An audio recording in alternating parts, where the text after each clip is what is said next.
nag-deliver papunta sa bahay nila Pangulong Bongbong Marcos at Speaker Martin Romualdez sa North Forbes Park, South Forbes Park hanggang sa Malacanang. Yung mga deliveries po ay merong record ang aking mga tao. Totoo po yung sinasabi ni Orly Gutesa na nag-deliver siya sa Forbes Park. Totoo din po ang sinasabi ni Orly Gutesa na nag-deliver siya sa Malacanang nung siya ay nasa Senado.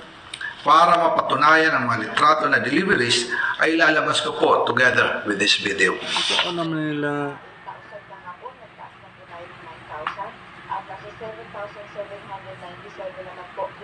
Tumunas ka na kang tao pa, dagang mong apel mo na inang inana.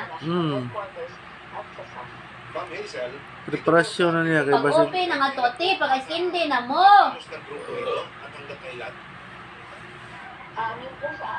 Tulog adlaw ko ng rally.